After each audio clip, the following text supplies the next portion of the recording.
Hey guys, welcome back. I hope you're having an amazing day. Let's get right into the stories. The first one is an entitled people story. Moving to a new country is never easy, especially when you're starting from scratch. But my family and I were excited to begin a new chapter in our lives in the Czech Republic. We had found a beautiful house on the outskirts of the city, with plenty of room for all of us. It was a dream come true. However, things took a turn for the worse when we met our neighbor Karen. From the moment we introduced ourselves, she seemed cold and distant, but we didn't think much of it at the time. We were too excited about our new home to worry about one unfriendly neighbor. But then, just a few days after we moved in, the police showed up at our door. Karen had called them, accusing us of breaking into the house and stealing her belongings. It was a shock to us all, as we had just moved in and barely had any furniture or belongings of our own. Thankfully, we were able to provide the police with the legal documents proving that we were the rightful owners of the property. They left, but we couldn't shake the feeling that Karen had it out for us. Over the next few weeks, Karen continued to make false accusations against us. She called the police multiple times, claiming that we were abusing our children, dealing drugs, and even throwing wild parties late at night. We knew that these accusations were baseless, but it was still unnerving to constantly be on edge, waiting for the next false claim. We tried to ignore Karen and go about our lives as usual, but it was difficult. Our children were becoming anxious and scared, and we were starting to feel like prisoners in our own home. One day, Karen took things too far. She showed up at our door demanding that we stop our children from playing in the backyard because it was disturbing her.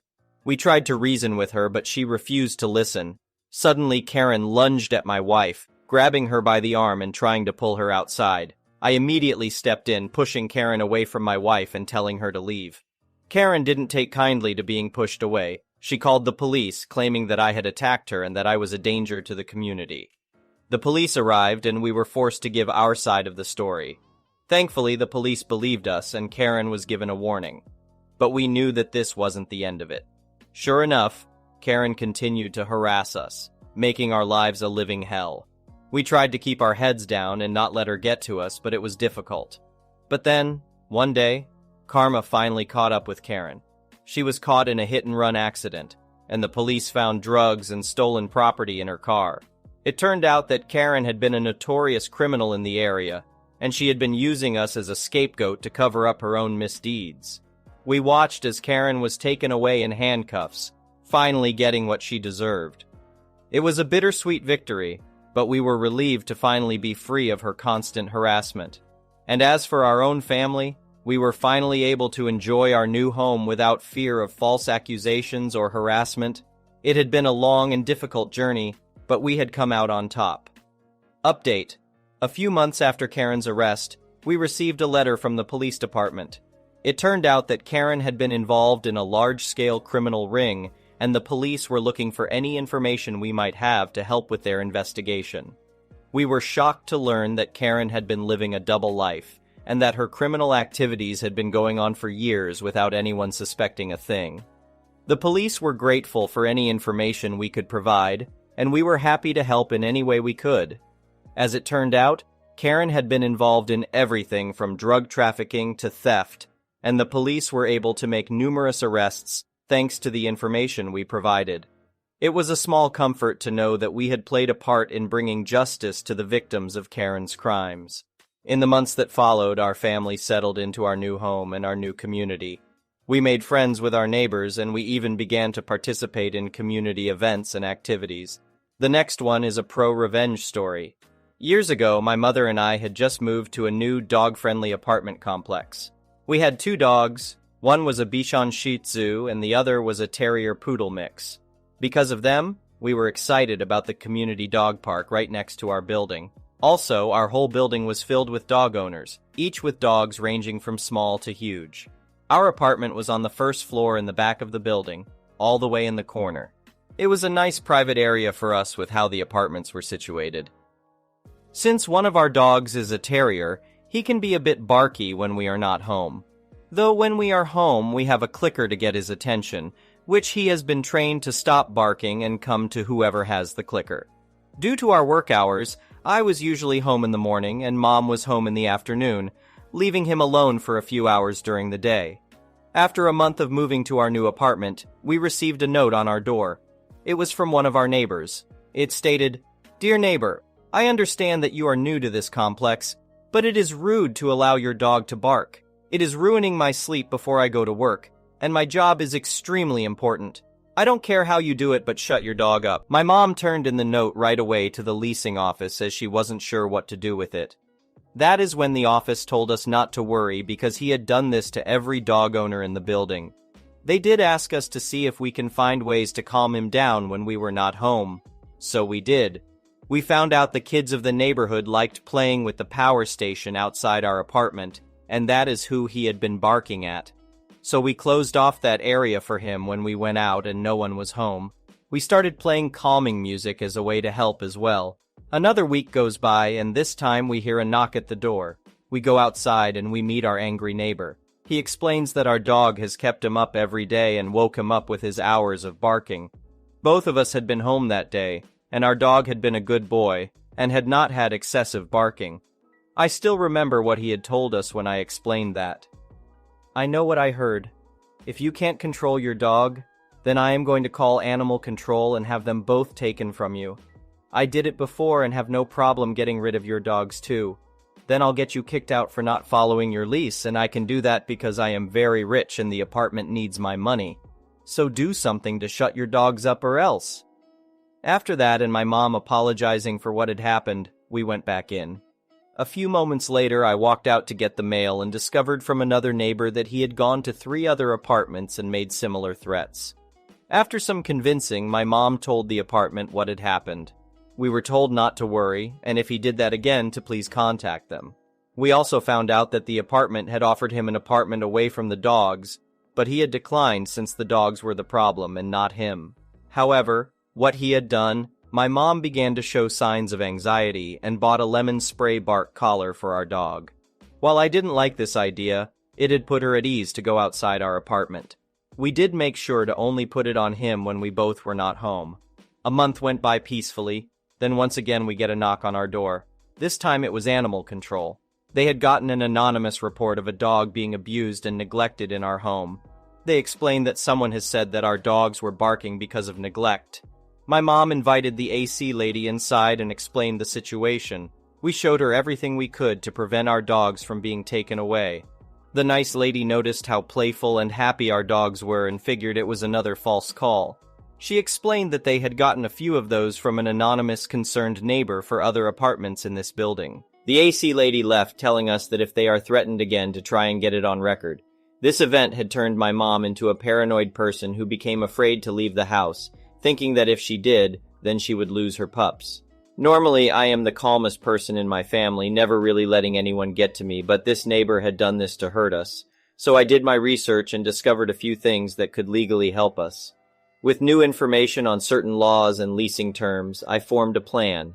During a weekend that my mom was visiting my aunt in a different state, I began my plan. I started it by printing out a few things and then sat outside with my phone and a speaker. I began to play a video of a dog barking really loud. I had figured out which apartment was his thanks to a few neighbors who also were tired of being harassed. I sat there looking across the courtyard to where his apartment was. I waited with a huge smile on my face, and as I hoped for, he stormed out and headed over to where I was. I turned off my video and turned on my recorder without him noticing. His face is red with anger as he looks at me sitting there with a smile. "I'm sorry, can I help you?" I ask him. "Duck you. I Fing told you what I will do to your family if you Fing didn't stop your dumb mutt from ruining my sleep. Now I'm going to get them taken from you and get you kicked out for not doing as I said. I gave you a ducking chance. I hope when they take your dogs that they are killed and you and your mom live inside a cardboard box." I give him a fake "oh dear" look and say, "So you are saying that I am not allowed to make loud noises, including my dogs barking between the hours of 7 a.m. and 11 p.m., and that I went against the law by doing so?" "You know you did." "And you are telling me this from my porch? At 2 p.m. in the afternoon? This won't be your porch once I tell the leasing office." "Oh noes, that is a very serious threat for my dogs and my family, isn't it?" "Duck, yes it is." I give him a huge smile and turn off my recorder from my phone. The neighbor is confused now and I ask him to have a seat. I have a few things to show him. I pull out my papers and hand him the first one. It was the county's noise ordinance laws. In our county, a dog's bark was considered the same amount of sound as a loud appliance, so they can bark between the hours of 7 a.m. and 11 p.m. Before he could talk, I pull out another paper.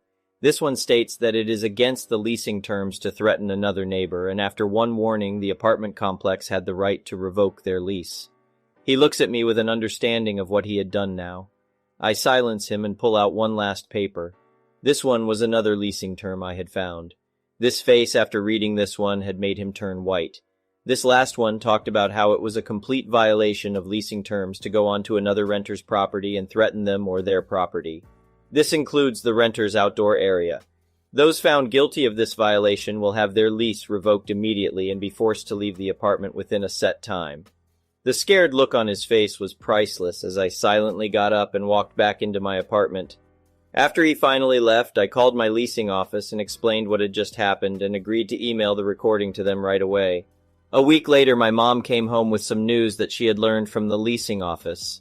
The man had been evicted from his apartment and would be leaving later that week. I found out that my actions had caused the other dog owners of the building to come forward and admit what he had been doing to all of them. After that, there was never another complaint, and I threw away the lemon spray collar. My mom still gets anxiety attacks once in a while, but has been getting help to ease those worries. As for me, I don't regret what I did, I just feel bad that it had to come to this. The next one is a petty revenge story. About 10 years ago, when my son Jay was 16, he decided he could pick and choose when to go to school. He was a good kid and made decent grades, but he really hated school. I was a single mom with a career and had to leave for work before he caught the bus. So usually I wouldn't even know when he skipped. When I finally figured out there was a problem, I tried everything imaginable to make him go to school. We argued every morning, I grounded him from everything he loved, and I even started dropping him off before going to work, putting Jay there long before school started. Unfortunately, he figured out he could walk back home. It was a rough time in our relationship, as sometimes I wanted to wring his neck, but he was a foot taller than me and built like an ox. In Texas, if a child doesn't attend school, parents can be held responsible up to and including jail time. Eventually, I received a notice from the city that further truancy would result in charges. I was freaking out and showed it to Jay. He was dismissive and said lots of parents get these notices, but nothing ever happens. So the problem continued. One of the women on my work team was engaged to a local police officer we'll call GG, would occasionally visit the office and have lunch with the team, so we were all friendly. The next time G visited, I asked him for a favor in exchange for a case of beer. He agreed to help. I waited for a day I knew Jay was skipping school and called G from work. G then went to my house and knocked on the door yelling, "Open up, police!" My son answered, at which point G gave him a fake warrant for my arrest for failing to make Jay go to school. My son told him I was not home, so G told him to pass me a message. He would be back to arrest me in the next few days. G then left and called me at work to tell me it was done. Now this next part I actually feel bad about. My son fell apart. He called me crying, barely able to speak, squeaking out that the police had come to the house to arrest me. He apologized over and over. When I got home, he was a shaky mess and white as a ghost. He couldn't even eat dinner. It was my original intention to tell him when I got home that I had set him up, but after seeing how upset he was, I couldn't bring myself to do it. I thought maybe I had gone too far. I just told him not to worry, that I'd call the city and take care of it the next day.